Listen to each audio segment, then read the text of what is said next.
On our planet there are nearly 6.7 billion humans. So why is it so easy for people to feel alone? The whole way society is governed makes people feel like outcasts unless they conform into the image of what a real person should look like, should act like and should feel like. This results in our so-called civilized species doing unspeakable acts to one another. One of which is currently getting a little media attention, but it is not being taken seriously. I speak of the Tibetans' cause.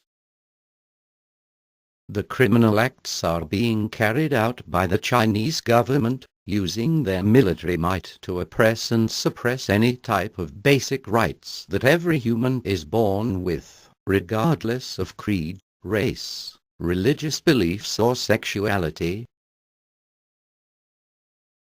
Something which people do not know is that this is not the only example of the Chinese government doing what they like at the expense of people's rights, and it is not uncommon for the end result to be someone's death if it means the government achieves what its goal is. Just in case you do not know, there really are two Chinese governments.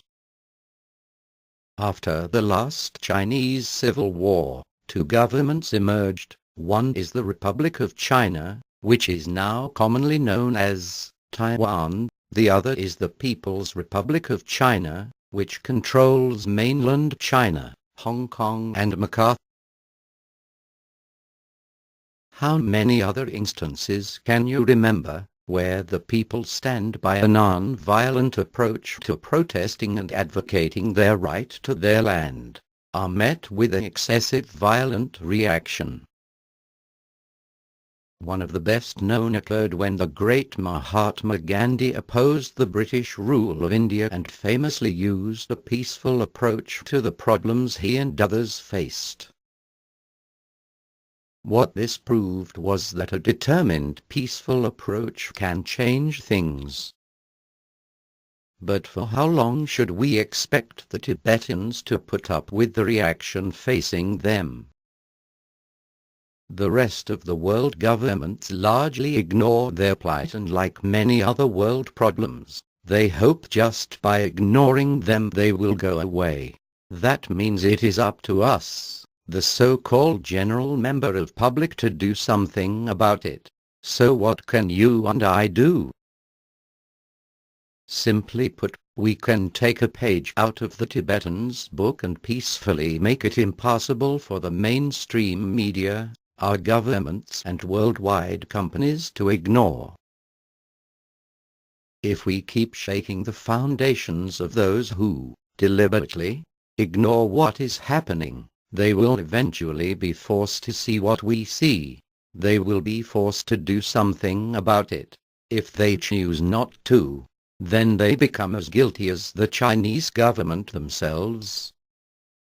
Knowingly turning a blind eye to it will not excuse them any longer. It is time we made those we elected in the promise of doing good finally do some good. So what can we do?